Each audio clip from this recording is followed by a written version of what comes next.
So, just to introduce you on my end to everybody, folks, we have on our guest for the day is Dr. Devon Price, who, according to your Twitter, is the author of the books Laziness Does Not Exist and Unmasking Autism. Used to be a social psychologist, but you got better. So, good to see that you're doing better, Dr. Devon Price. Thank you. Yeah, years of postdoctoral burnout, and what am I doing with my life? What even is this field? But here I am. Here you are. Well, if you'd like to kind of give your own introduction to the chat, preferred pronouns, anything like that, feel free. You have the floor. Oh, sure. Yeah. So I'm a social psychologist. I'm a professor at Loyola University Chicago. I'm autistic, and Unmasking Autism is my most recent book that's all about that. Laziness Does Not Exist is a book that's all about anti productivity and kind of the myths that we're taught culturally about laziness and productivity. My pronouns are he, him. And that's about it. Yeah. Perfect. Well, my first question that I have for you, just so I'm not a I'm a real one. I did get your book in preparation for this interview. I have a one section that I do want to ask you at some point, but kind of want to start out with a question. Why does no one want to work anymore? That's a question that we hear constantly in the media right now. I kind of want to probe your brain on this, narrative within the media right now of, an ennui that the working class feels right now. What is your take on that? Yeah, I think ennui is a good word for it. I think we're seeing a lot of resignation in a lot of different ways. People talk about, risk tolerance with regard to COVID, for example, and people not caring about masking anymore. And I think when we look at that, a lot of that is just people being resigned to their fate and realizing my employer doesn't care about me, my government doesn't care about me. I'm going to at least try to have some fun before I die, right? Like, Right. I think we've all kind of gone through that with regard to COVID. And I think many of us have also gone through that with regard to work.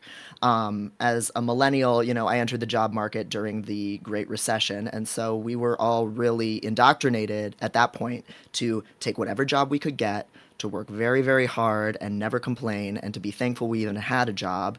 And, that was coming off of decades of indoctrination that we're just kind of saying, again, your job is who you are. That's the greatest pride that you can take is in being self-sufficient. And if you work really hard, it'll pay off. And I think us millennials and zoomers and really everybody at this point has seen what a lie that is, and we've seen now in a very real way with COVID and so many other things, wildfires, how willing most of our employers are to put our lives on the line. And some of us have had to deal with, the consequences of that, whether it's losing someone or long COVID or whatever else. And so we're really, I think, seeing just the despair. People don't want to work because they know they're not going to get anything out of it, and they know that they're considered disposable by their employer. And finally, for like the first time in my lifespan as a millennial, like the job market is actually in our favor, where we're not so disposable anymore, even though managers still try to act like we are. And so, in the absence of unionization, which that's happening in a lot of places too, a lot of people are just trying to kind of vote with their feet by not showing up, because there's really no reason And to. I in think your we're all research feeling that. for the book, did you find there is a generational gap between millennials, Generation Z, Gen Xers, and Boomers towards the values of work? It seems to me that, especially as a millennial myself, I'm about to be 31. I entered the workforce during the Great Recession, 2008. So, starting as a dishwasher at a local Piccadilly, like my labor was never valued from the moment I was entered the workforce.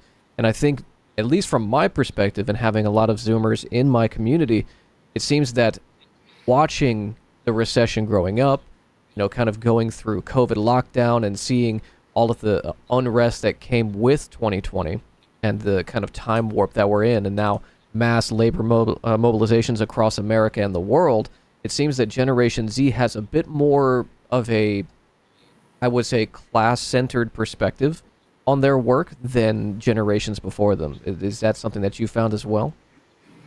I think that's the case. I never want to get too wrapped up in any myth that like any generation is inherently like more ascended than another, or that like the kids are going to save us or something like Right. that, because I think that's pretty dangerous. But I think it's indisputable that the culture has shifted a lot, and so people who are just emerging into that culture, that's going to be reflected in their attitudes. Again, also a millennial. I'm 35. It was beyond the pale to critique capitalism in a lot of ways when I was a younger person. We were still in that, post Cold War, even though it had ended when I was a baby, that fear of like acknowledging communism in the classroom, or really openly speaking too critically of capitalism. And 9/11, I think, just also kind of further entrenched that kind of nationalism and that fear. And we don't have that now. And that's where I see the biggest difference. We see it too because again, it's not a clear generational line. We see it in boomers who are working class, I think, too, and people of color, and who know that the system isn't out, for their best interest. I think it's mostly just the boomers who are, white and upper middle class, and are still really living that kind of ideology, that are really refusing to be critical of capitalism. But it's just no longer considered this third rail that you can't ever touch, especially for younger people. And we see that like even in just the media that gets released, like being anti-capitalist is something that you can make a profit off of, which is very insidious, but it is a good, sign of just how far we've come. And certainly, I think if I was growing up now, I would have been a lot more class aware a lot sooner, and I wouldn't have fallen for a lot of different forms of exploitation at work. There's also a proliferation of the kind of commodification of social media and like our interactions with other people. It seems that there's also a more accessible critique now. It's not just that it's socially acceptable to say like, oh man, capitalism sucks, but there's also a entire cottage industry of agitprop that people, myself included, have taken part in to be able to have these conversations.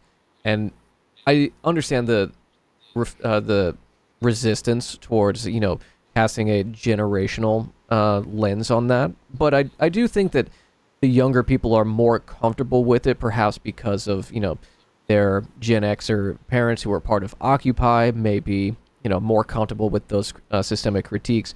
It definitely does feel like younger people are kind of at the forefront, but maybe that's just because I can feel myself getting older, and it's more of I see the people with a more youthful glint in their eyes when they think of, oh man, things can be better, right? There is the part that I want to talk about in the book, which kind of like dovetails into this. In the latter chapter, you have a section called "It's Not Your Job to Save the World." Can you kind Mm-hmm. of elaborate how the feelings of responsibility, but also the feelings of what we would colloquially refer to as laziness play into that kind of like social responsibility and that malaise we feel? Yeah, that's such a great question, and you're well to bring it up in the context of younger generations having a little bit more hope, because I think where we're still missing a lot of the piece of the puzzle is organizing power and strategy, and seeing this as a collective effort rather than an individualistic one. Mm-hmm. And so, in the book, "Laziness Does Not Exist" is all about basically, moral Puritanism, and this idea that a person must do everything by themselves. That you are your accomplishments, you are your productivity. It's shameful to ask for help, and basically, we're just given this tool by our culture of only thinking of ourselves as an individual agent. And unfortunately, when that's your only way of thinking about the world, is your impact as an individual, that's going to bleed into how you think about your politics too. So even if you are, let's say, a leftist or an anti-racist, or you hold whatever kind of values, you might still be approaching them from a really individual lens, where you think you need to be the martyr, the hero, you need to be doing everything, that you're kind of morally judging yourself for any issue that you're not reading enough about, knowing enough about, doing enough about, and maybe even shaming other people who seem like they've kind of dropped the rope a little bit and aren't doing enough to help as well. And that is just an ideology that is, again, it comes from capitalism, it comes from Puritanism, but it makes it really difficult to organize.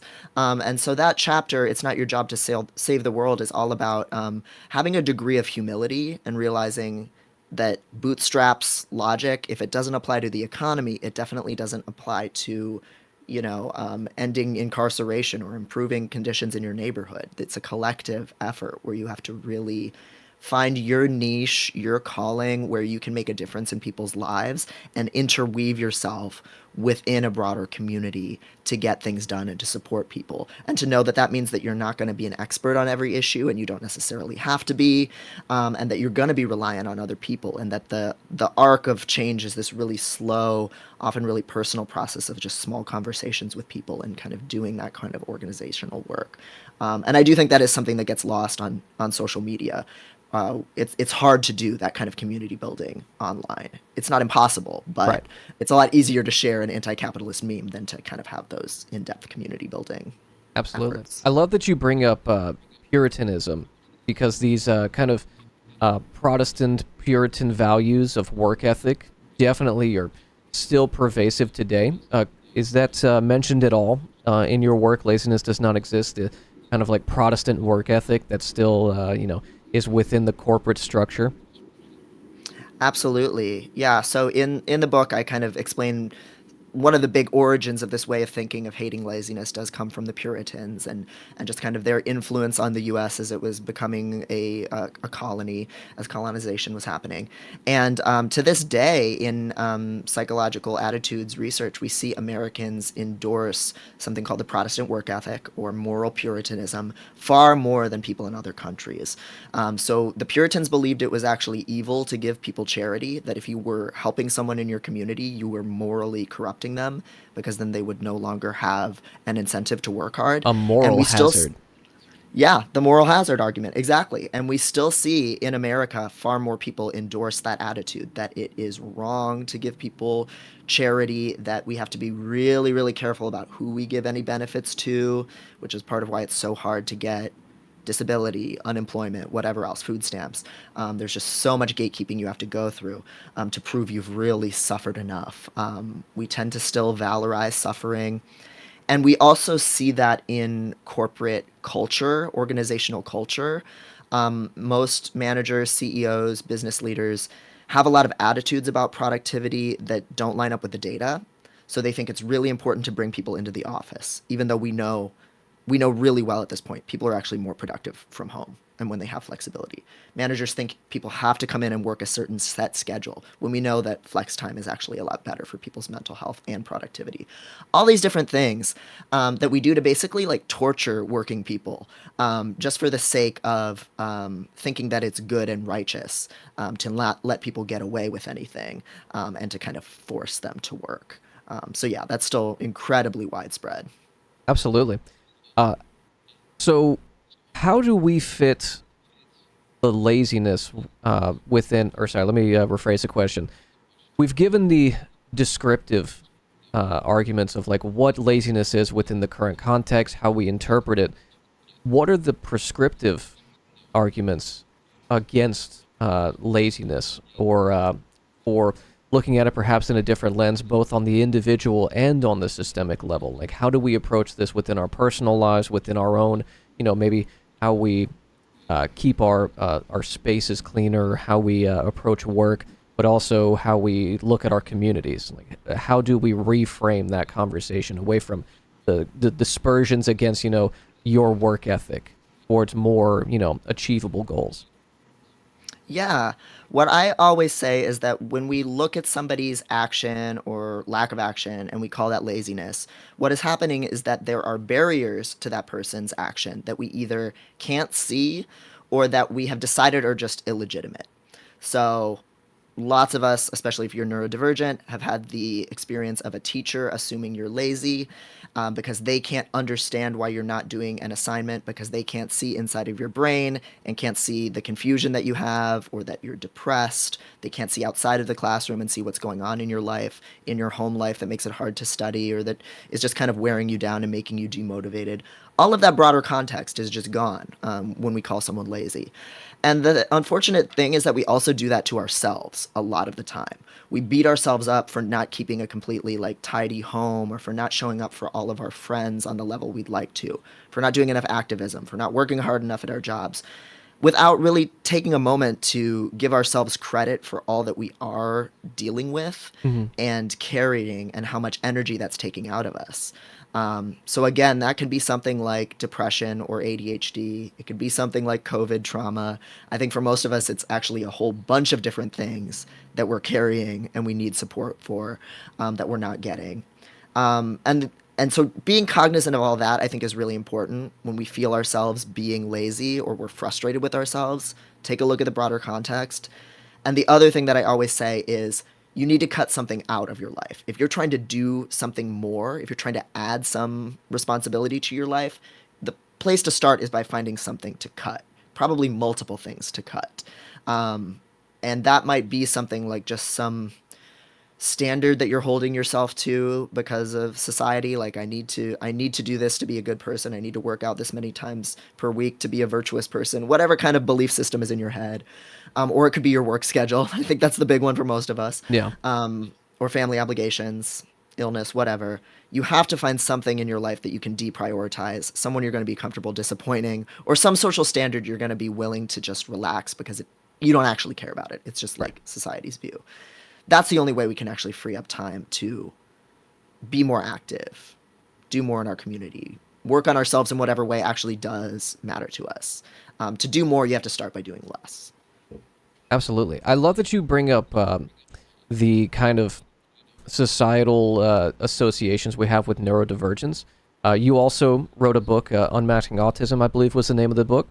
Mm-hmm. Could you maybe kind of connect those two, laziness does not exist, and unmasking autism, and kind of expand upon that and how there are certain interpretations of neurodivergence within, say, school or work life that don't necessarily fit into that narrow view of labor, of like how we're supposed to work? Yeah. One place where I really like to start in talking about it is when we really think historically about how capitalism and ableism cannot be disentangled from each other. Capitalism obviously is an economic system and an ideology that says a person only matters and is a person only in so much as they can generate value for Right. someone else. And so, if you were an enslaved person in America and you were disabled, you were, even less of a person than enslaved people already were. You were not considered useful and therefore not considered worthy of being alive. And unfortunately, that's also how a lot of our social welfare systems have, still look at it and have historically looked at it. That people who physically cannot work, cannot generate profit, are seen as a leech on the system or are looking for a handout. And we see political cartoons depicting disabled people and any marginalized group seeking reparations or anything like that depicted as these like lazy fakers asking for a handout, going back into the like 1800s, and it's still with us today. And today there is at least more and more of a conversation about neurodivergence, but ADHDers are, I think, some of the people who have responded to the book Laziness the most vocally. That I would be think they're a me. group.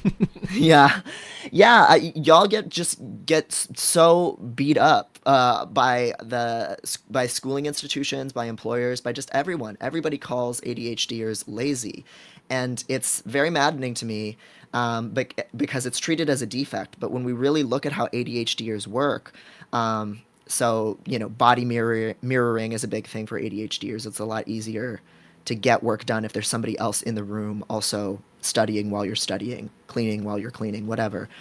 We're social animals. It's not weird at all. It's not a defect at all for a human being to be more motivated when there's another human being there. That's like the stuff of life. That's like what makes life worthwhile, is having other people around.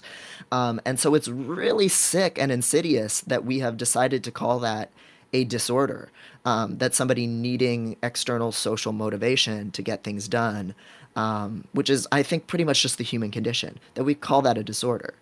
And there's just so much in which, just the modern work landscape is uniquely disabling for neurodivergent people. We're just constantly plugged in to just endless distracting notifications. We're expected to do so much more work than our grandparents had to do, with far less social stimulation and contact. It's just less rewarding. Remote work, especially, is just like so dissociated from the world. And so it's really hard to stay motivated when you're not grounded in like a physical task or other people. And so all of those things just kind of stack on top of each other and make life really, really hard for ADHDers, autistic people, lots of different kinds of neurodivergent people. And unfortunately, from the outside, people look at that struggle and they just say, you're lazy, instead of understanding the inner turmoil and the alienation that's going on inside. That to me, it's just so easy to empathize with. And I don't understand why more can't do it. Absolutely. So I do want to kind of field the chat for some questions. So chat, if you have any questions, just at one of the mods, and we'll get them out to Dr. Price. Before we get to that, while they're typing that out, my question is, if laziness doesn't exist, what is it that we're trying to say? What is it that whenever we are calling someone lazy, that we are actually saying about them, about ourselves? What is it we're trying to communicate out into the world when we use that term? Great question. Laziness is a value judgment, right? It's a moral judgment. And so usually when we call someone lazy, what we're really saying is it looks like this person doesn't value something that I value, and I really think they should value that. Um, a famous example is a parent getting really frustrated with their kid and calling their kid lazy for not cleaning their room or for not putting enough attention into a math class or something like that. And the question for me often becomes, well, what reason does that person have to care about that thing? Or what about themselves are they expressing by not putting energy into that thing?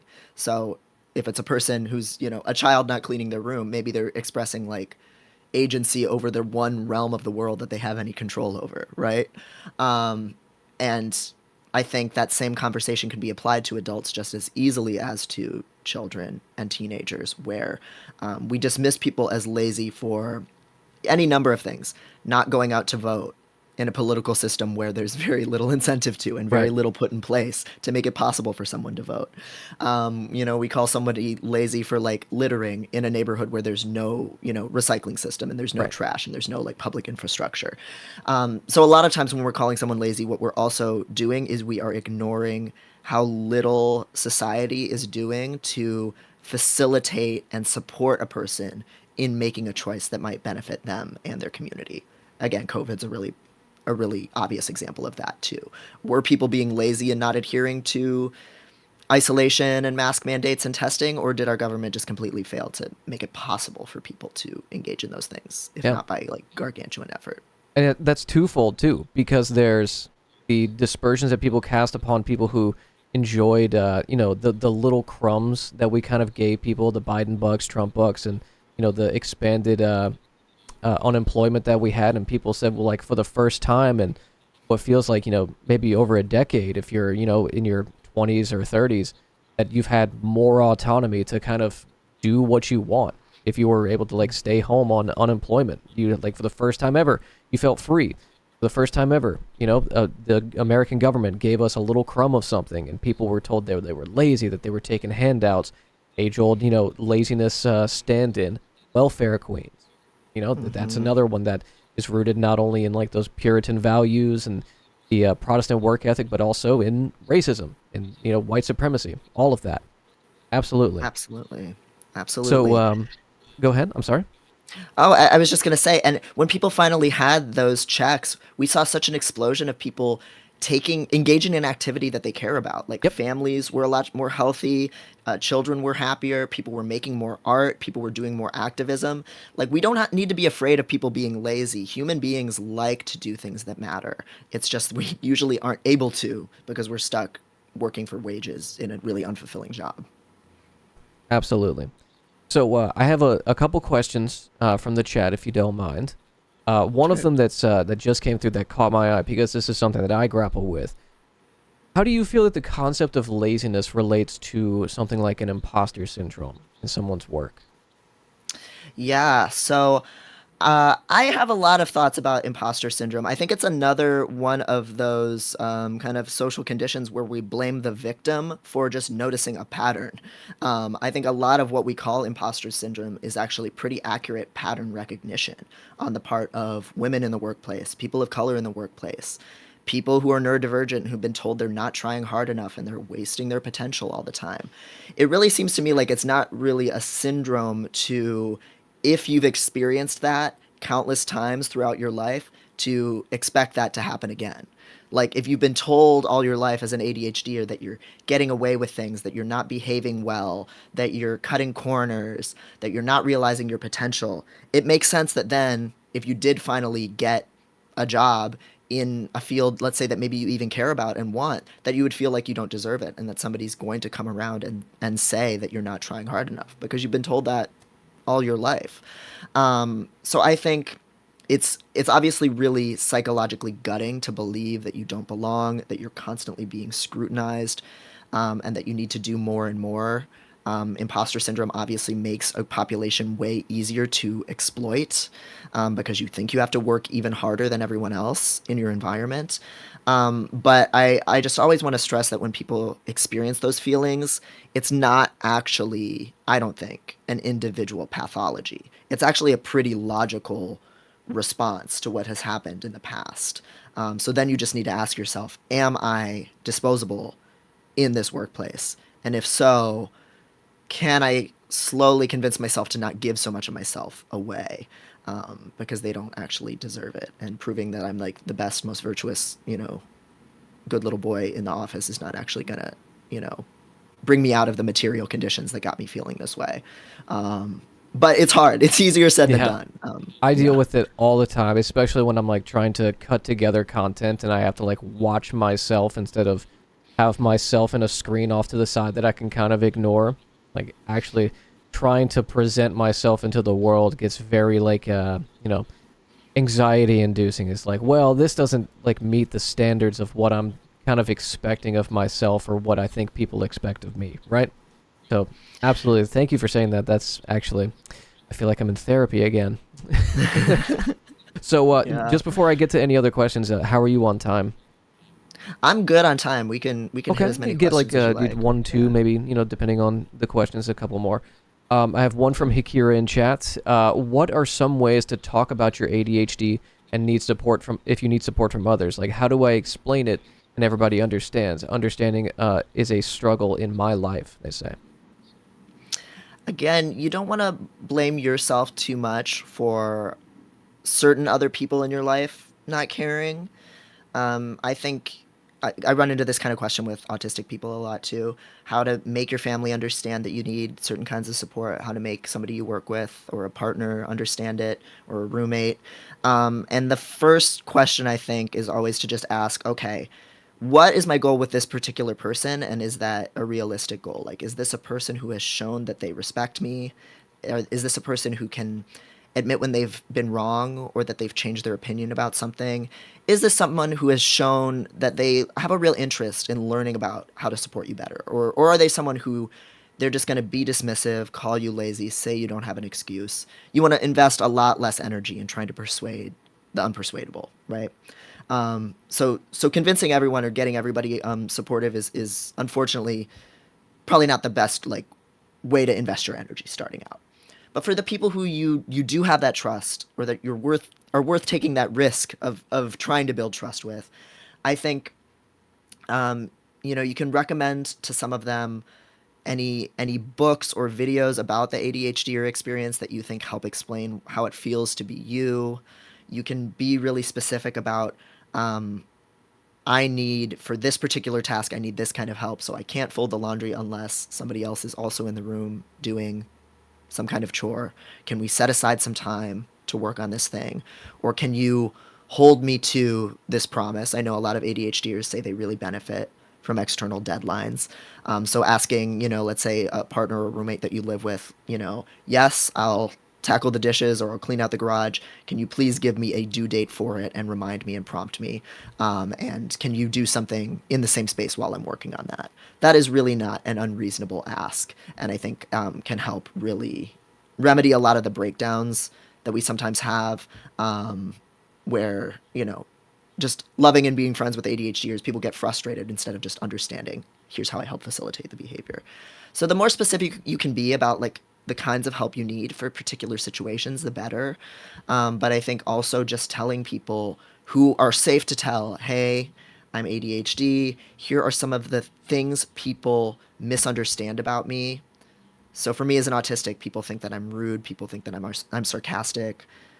Just telling people that I love that so that they realize, hey, if Devon's saying something in this way, that's just because his voice is super monotone. He's not being sarcastic. He's not insulting me. ADHDers have a lot of similar versions of that where it's like, hey, if I interrupt you, it's just because I'm excited and trying to connect. Let me know and I'll check myself. If it's hurting your feelings, let me know. I'm not trying to do that. We can Yeah. both have our own needs here. That kind of self-awareness and open communication can really make a big difference.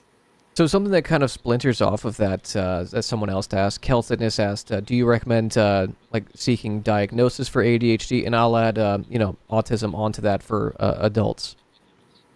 I think ADHD and autism are a little bit different.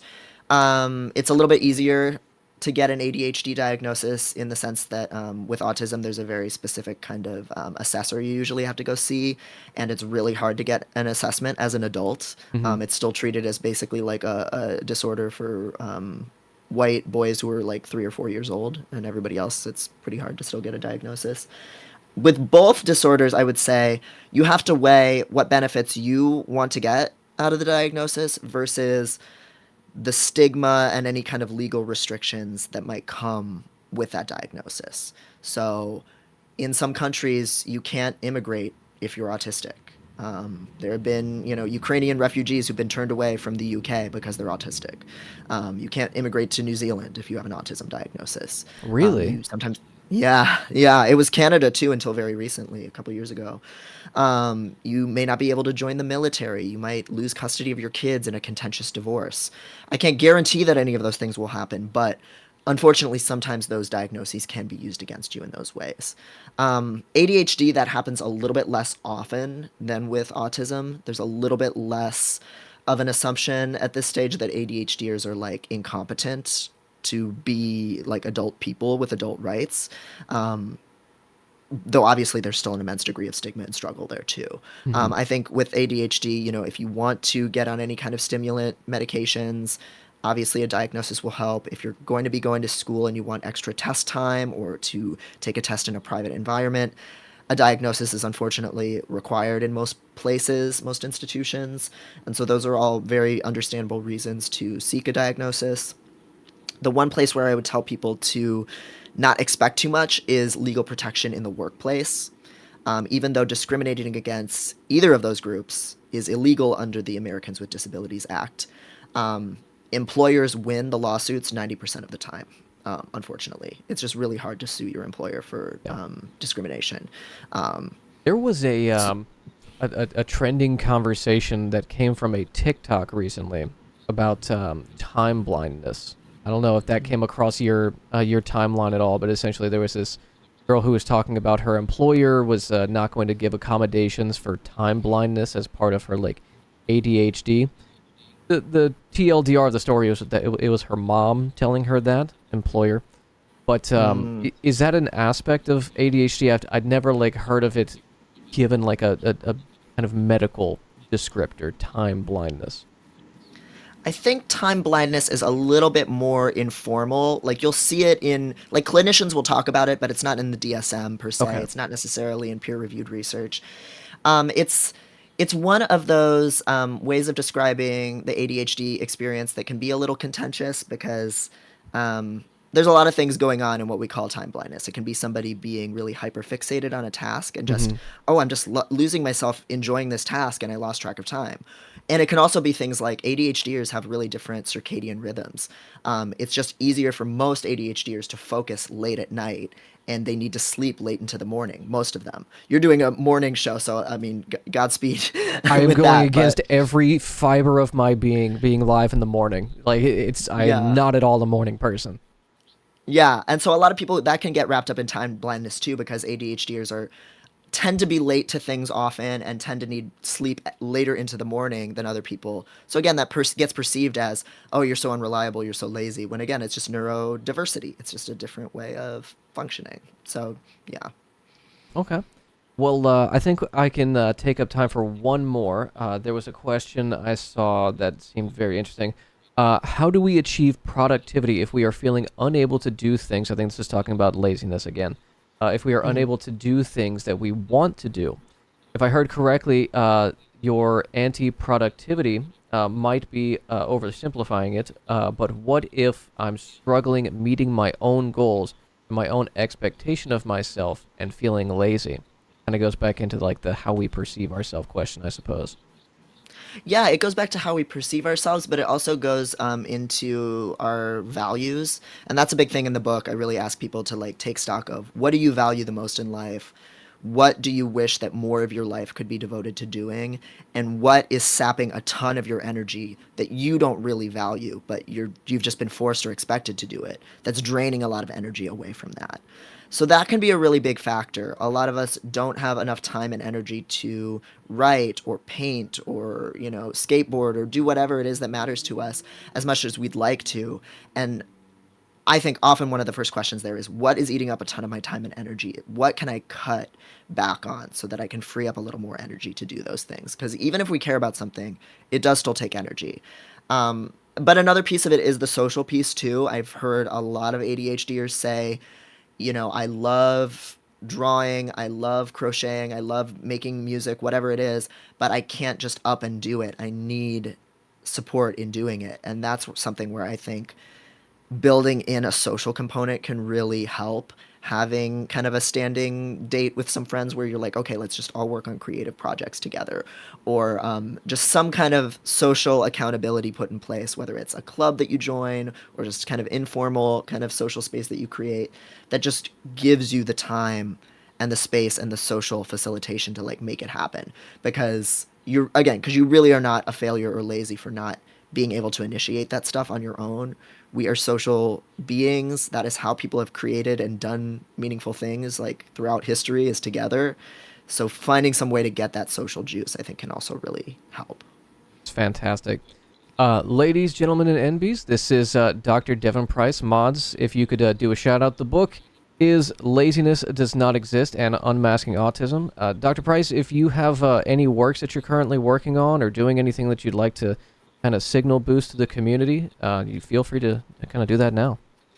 Sure, yeah, I'm working on a third book. It comes out next February. It's called Unlearning Shame, and it's all about a lot of the things that we've been talking about, just kind of internalizing personal blame as a marginalized person, holding yourself personally responsible for systemic forces outside your control, and just how much that kind of poisons our political discourse. We make everything an individual responsibility instead of systemic.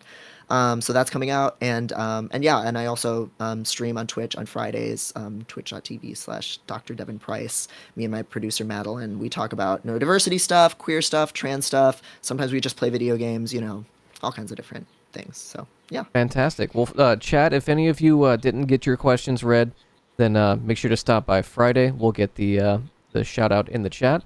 Dr. Price, thank you so much. This was a fantastic conversation. If you ever want to, I do a show on Tuesdays in the afternoons called Ministry of Science. If you're ever interested in talking about any of your work, feel free to, drop me a line. We can fit you in. yeah, that would be wonderful. Thanks so much for having me. This Yeah, was great. thank you. I appreciate it.